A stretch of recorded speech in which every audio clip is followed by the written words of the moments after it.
this discussion is going to be very interesting as it is about the future of jobs. We have heard quite a lot about artificial intelligence. This discussion will explore how AI is reshaping employment, redefining future skills, and the role of government in creating new job opportunities and upskilling the workforce.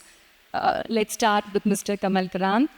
How the job market has changed over the last couple of years. Like what kind of people are being recruited by employers currently?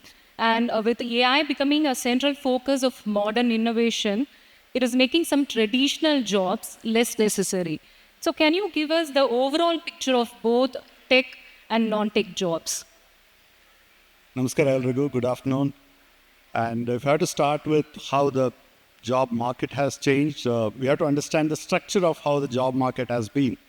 And if you look at from the COVID times to now, and it's good to look at the bellwethers, the larger employers, especially the IT services companies, who have always hired in masses to see how their recruiting patterns have changed.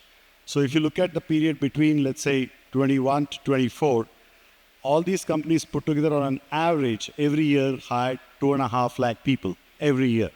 And in that period, they also hired about 9 lakh freshers. But if you look at the last 2 years, they put together have hired 2.3 lakh people, 2.3 lakh together, against 2.5 lakh per year in the preceding 3 years. And they've only hired about 110,000 freshers.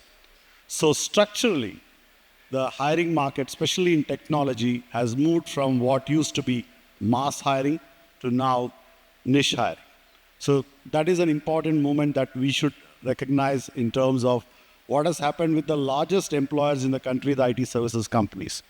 However, it's not all that gloom. At the same time, I'm sure all of you being in Bengaluru are familiar with what we call as global capability centers. The global capability centers have been a kind of, I think they have bailed us out during these times. Over the last 3 years, they have hired steadily a net addition of 1.5 lakh, 60,000. Last year, they had 110,000. And if it goes by what the numbers indicate to what this year going to be 2026, they may end up hiring net numbers of about 2 lakh. Now, we're still saying this in the advent of AI, right? We're still saying this in spite of AI, that kind of hiring will happen. So net, if you see, there is a kind of a pause when it comes to IT services companies. But at the same time, the new entrants coming to India, the global capability centers, have actually sort of more than made that up.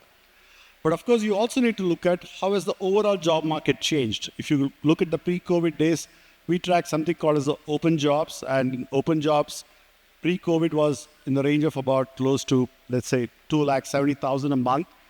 That has almost dipped to almost by 35% now fast forward 5 years. So net, if you see the structurally from a data suggests that the number of people that these companies are recruiting has come down.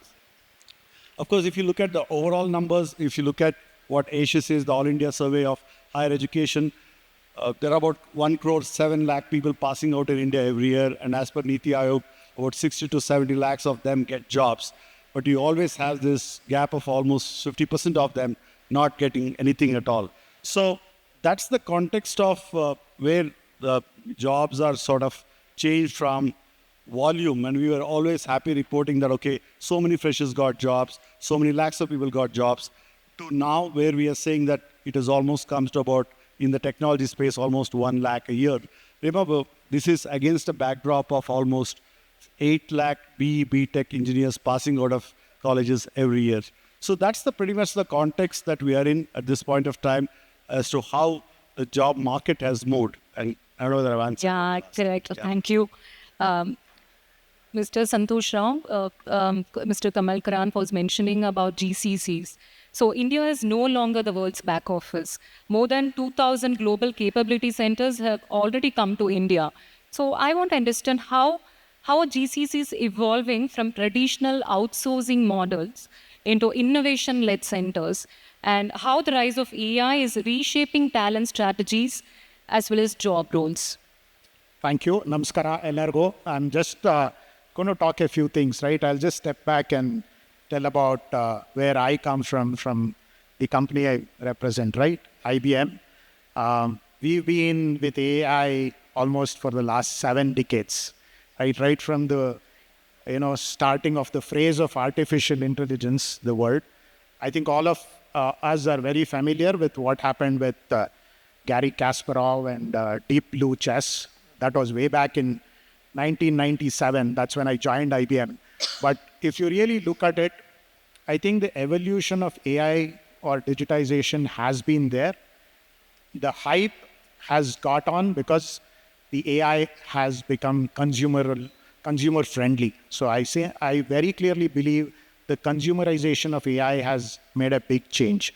But when we are looking at technological shifts, what we are really seeing is as and when on-prem work started moving to cloud, there was always a view that you need new cloud specialists. When digitization started into every workforce, you needed new designers and digital workforce.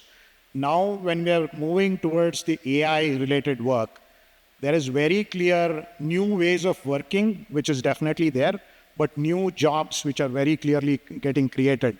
So in the GCCs, which I basically believe global capability centers are nothing but an extension of the parent enterprise, right? Whether it's Lowe's or Walmart or Target or the banks, they basically have their centers here.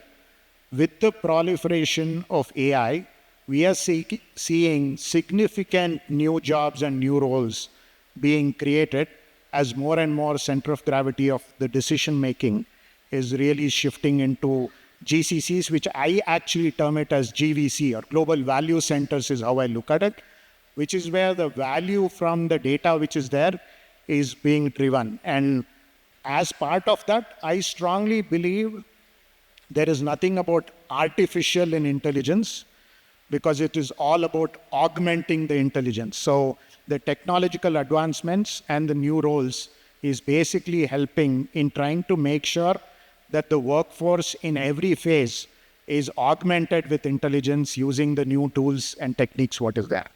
Yeah, thank you. Dr. Manjula, talking about GCCs, GCCs are also helping in creating more jobs beyond Bengaluru. So apart from GCCs, what will be the government's focus sectors to create more jobs across the state? Yeah. Thank you. Ellargu namaskara. Of course, like with this advent of AI and on the sidelines of AI summit, we saw, till today, there was a lot of debate about generation of jobs and, what kind of jobs will be displaced, etc. Of course, we all recognize that GCCs have been a major contributor. I think about 1.9 million jobs in India are created out of GCCs. Definitely, government is also looking at other sectors and other ways and means of generating jobs. We have our latest IT policy, which was released last during the BTS event. We have a very ambitious target. Currently, we have about 2.5 million direct and indirect employment in this sector, but we want to triple it, more than triple it actually. So that's a huge challenge we have embarked on. This is primarily, we are, promoting it in the form of investments to attract investments. A lot of incentives is what that we are looking at one way. And also creating the innovation ecosystem, and more so beyond Bangalore also. See, Bangalore always has had that edge, world over. But the tier 2 cities of Karnataka are also very well endowed. For example, Mangalore, Hubli, Dharwad, Mysore, these are other areas which are very great potential employment generators. Apart from this, the STPIs which are there in the state, we have the Bangalore STPI, which has branches all over the state, more than 4-5 branches of them. They are also encouraging a lot of skilling, at the same time innovation ecosystem there. So a lot of startups and then smaller companies are coming up, which are hiring and also looking at good talent. For example, our own startup here, the Core Over AI, which started off and has already employed 70 people. So it's not that startups and the smaller companies don't generate employment, they're also doing it in a large way. Second thing we are also looking at is the data centers. I think you all saw that recently the budget also announced, the Central Union budget also announced a lot of emphasis and tax holidays on data centers. That is something which will be very pertinent along with the growth of AI and attracting data centers, which will also attract a lot of talent, creating new jobs. Apart from that, we also have this initiative called Local Economic Accelerator Program in the government. supplementing the policies that we have. It focuses specifically on the second-tier cities beyond Bangalore. We identified some 6 clusters wherein we are trying to put the seeds of innovation, putting up labs there, putting up growth centers there, etc., which will kind of channel the talent or the skill pipeline, and also the innovation ecosystem in turn, and the industry and etc., which will grow along with it, also will create jobs.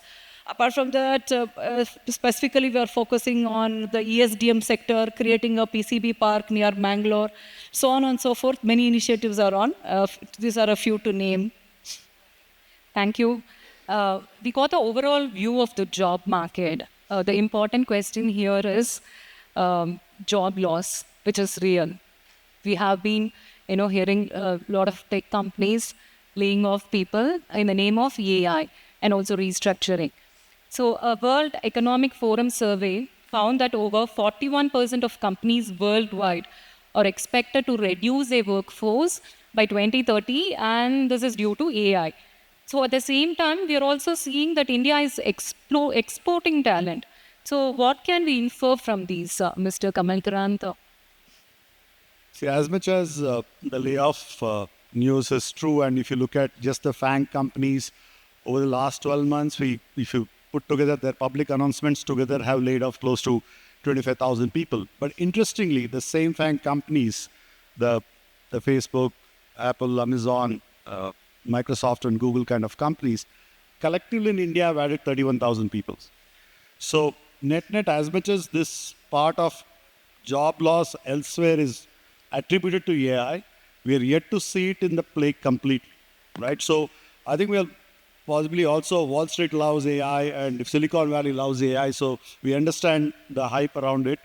But I think if you look at on the ground reality, some of these also is misplaced, because if you look at, just say, there are US as an example, there are 33 million enterprises in US, and if let's say they're going the AI way like they're saying, and let's say they're in that, they themselves say that almost about 3 million enterprises can afford to implement AI by themselves.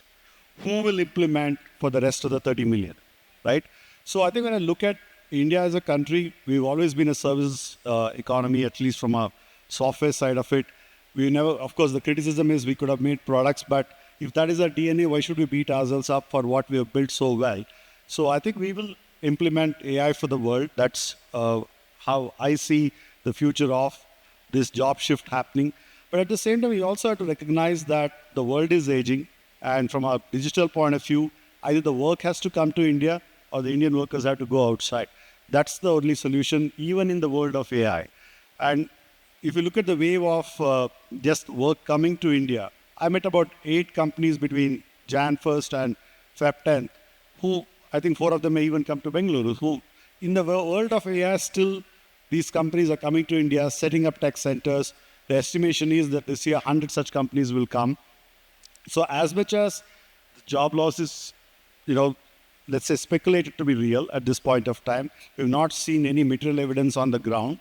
But if, let's say, what they say is going to happen, if you look at history from, let's say, laptop computers to the era of internet to smartphones to platforms and now AI, I think there's going to be a reset in the form of job displacement.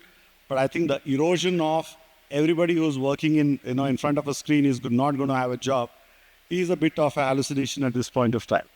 Okay, thank you. So when we talk about job loss, job displacement, skilling plays an important role. So Dr. Manjula, recently IT Minister, he was mentioning that AI is disrupted so much that we have to re-evolve and that we may need to evolve our policy and skill sets as well. So what initiatives are being taken by the government as far as skilling is concerned? Yeah. Thank you for that question. I think skilling is probably not, has not been as important as any other time in this current era. The AI revolution backing this whole thing, like it's mentioned, you were just mentioning about the World Economic Report.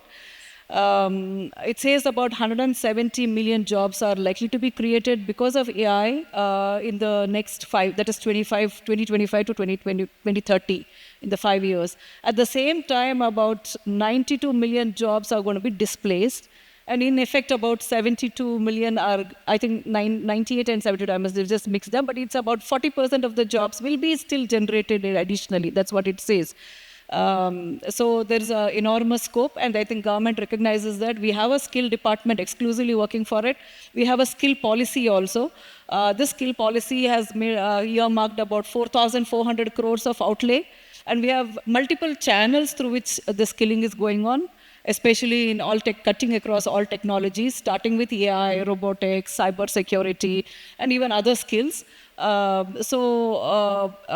mean, like we are using various, academic institution, industry bodies, etc., to channel the skilling process. Apart from that, the IT department itself, we have an initiative called Nipuna. Nipuna is aiming at creating a very industry-ready workforce.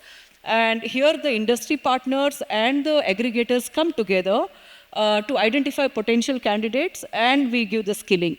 So, and here the government takes a substantial burden of the skilling. We contribute to 40% of the skilling costs also.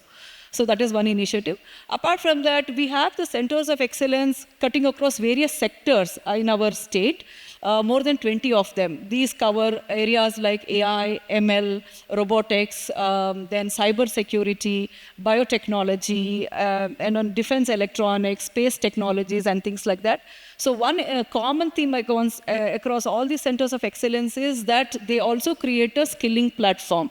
So high-level skilling, for example, even semiconductors are included. One of the centers of excellence gives training in VLSI technology. So the training cost is about 2 lakhs, but the candidate has to pay only about 10 or 15,000. That is just to be identify the serious ones who will complete. So that kind of bridging is also done through the centers of excellence. And we have specific centers of excellence to cater to AI technologies. One handled by our IIT Alumni Center, which is in Bangalore. And we also have another center of excellence specifically on applied AI. So that is also coming up. That is in IIIT Dharwad. So on and so forth. We are it's a multi-pronged approach which we are trying, and also the LEAP initiative, which I just mentioned, not only to bring in investment and encourage industries, etc., innovators, also skilling is another channel in which we are also encouraging under the LEAP initiative, which is a 1,000 crore initiative, and substantial money is earmarked for skilling also. Okay, very interesting. Mr. Santhosh, talking about skilling, how can next generation professionals prepare for the AI ecosystem within GCCs, and what kind of specific skills are required? So, as I mentioned in my earlier, I think both have referred to it. We are definitely seeing new jobs being created. So, the new role starts from, we are all very familiar with Chief Information Officer or the CIO. The CIO became CDO.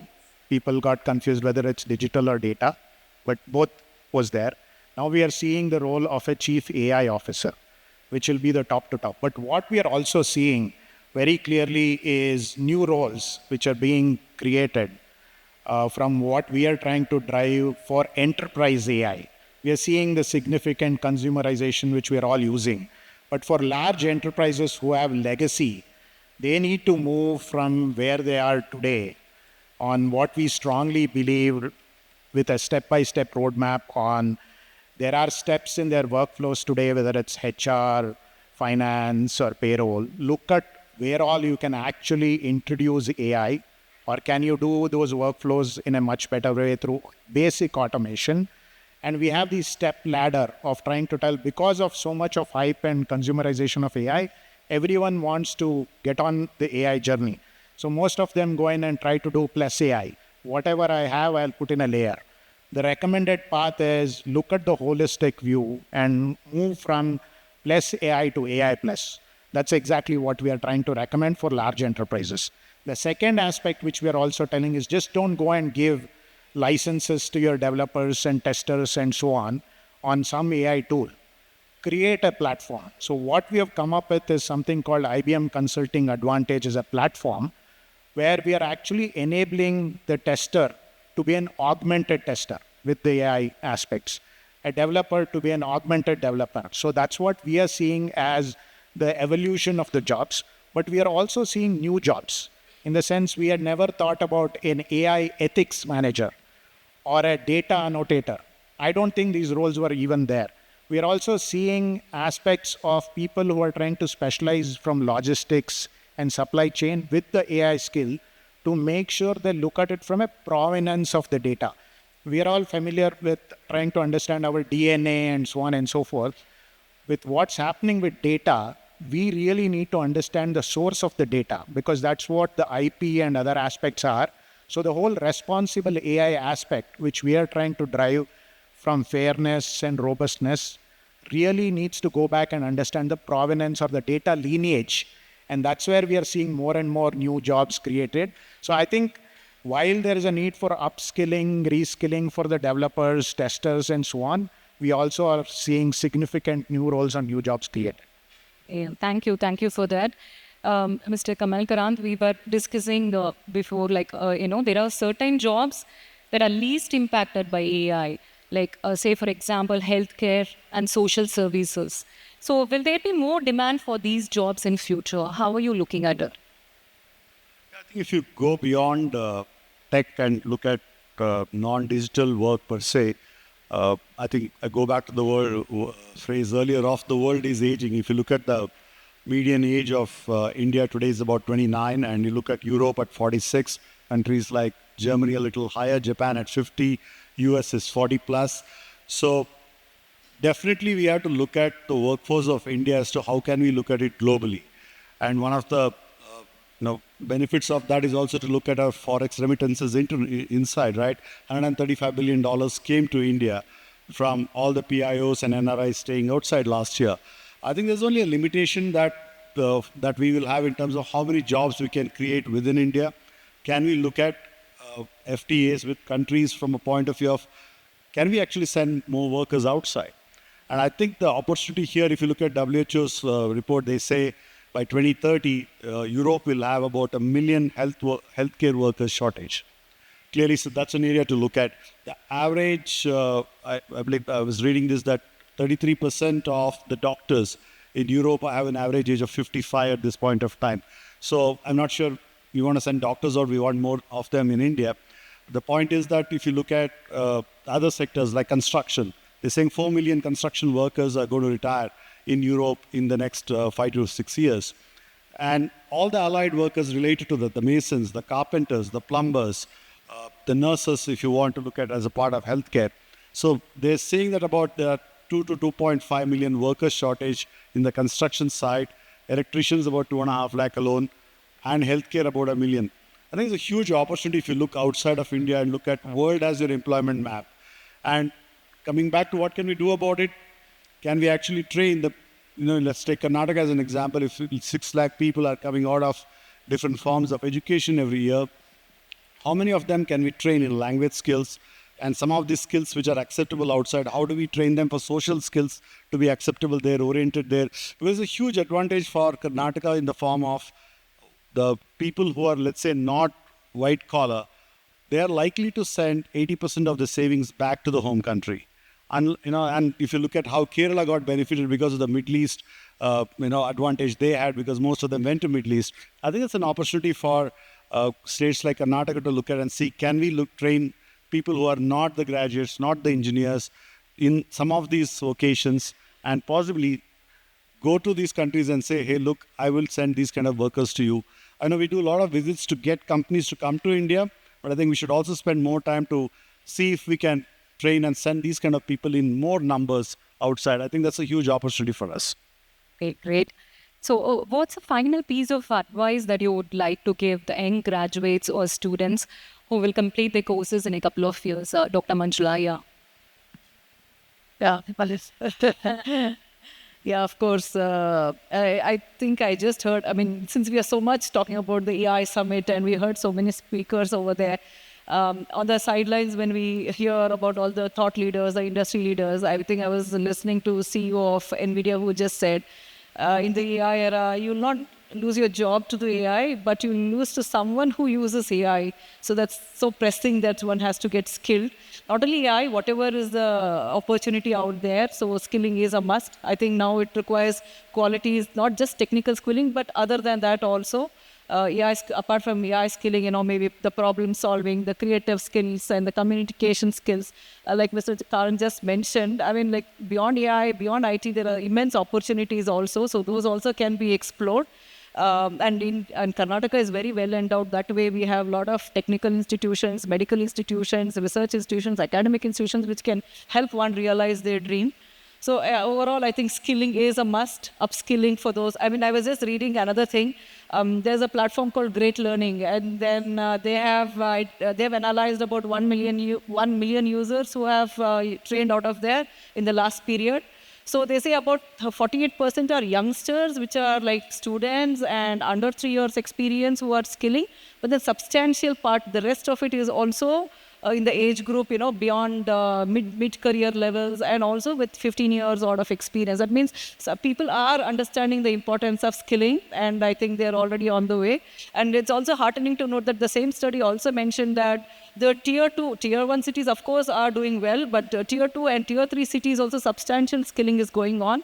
And in the southern states of Tamil Nadu, Maharashtra and Karnataka are the leaders. So a lot of good work is going on. I think everybody realizes that skilling is important, upskilling is important to be, and AI is a wonderful opportunity. Probably everybody should, whoever is in that sector must make use of it. This is what I would like to say. Okay, thank you, Mr. Santhosh. Your thoughts on this? What kind of advice you want to give? So I think I'll just add on to the two leaders who mentioned here, right? One, definitely, I think, very optimistic about the new jobs which are being created. I think we as Indians adapt at scale and at speed. So I'm very confident that we'll adapt. But what I would recommend or suggest is, as there are new jobs which are being created, there is a clear need for, or what we are seeing is domain knowledge, whether it's, we are seeing diagnosis in medical diagnosis being aided and an assisted diagnostic service, right, through AI. Same with logistics or supply chain, or we already have seen what is happening with the consumerization or customer responsiveness. So I think if we are able to synergize the industry domain along with technology related aspects, I think those jobs are going to become far more, especially what we are seeing in GCCs trying to shift their center of gravity of decision making into the centers in Bangalore. There is going to be new value which is going to be created out of these centers, and all the more where we think these jobs will be done out of here to enable the global enterprises. So I strongly believe, I think future is now. We've actually renamed our centers in IBM, which used to be called as Client Innovation Centers, as Future Now Centers. So I think we are continuously looking forward for how do we adapt and use the scale of talent what we have in India to help global enterprises. Okay, thank you so much. One last question and also quick question to Mr. Kamal Karanth on freshers package. Like, we have been reading a lot about are companies ready to pay more? Are they demand for people with specialized AI skills? Definitely. I think India, by and large, this debate of why are we still paying 4.5 lakh to people, which we paid, let's say, 20 years ago, is quite common to hear. But it's also a country where supply is so high. So we've always factored in the supply, and possibly the demand has played into that. So if you look at the average graduate passing out of engineering college today, I think the baseline salary of 3.5, 4 lakhs is still there, but that is at the lowest level. But if you look at kids who are passing out with specialized, AI courses, they have done projects, they have done digital skills, they have learned, people who have done projects on data science. So kids who have learned Python a little better. We've seen that they're starting at, let's say, 6 lakh, which is not much. But I think depending on the kind of, if you're joining IT services companies, between 4 lakh to 16 lakhs, there is a range that goes depending on your proficiency. If you're joining a GCC, the salaries possibly start at 12 lakhs, goes up to 25 to 30 lakhs. If you're joining a product company like a Google, Meta, or companies like that, you possibly will start at about 18 to possibly even 40, 45 lakhs, depending on your pedigree also, where you're coming from. So I think the pay for skill context has changed. It's no longer hire 50 people, give them 4.5 lakhs, because we have 8 lakh kids passing out, 2.5 lakh computer science coming out every year. So I think with skill, companies are recognizing that they need to pay a differential package so that they hire the best. Okay. So we are almost out of time. AI is a big opportunity out here, and it is important to upskill, not just within tech sector, even non-tech sectors too. So thank you so much for joining us, our esteemed panelists, and thank you so much for being such a wonderful audience. Thank you.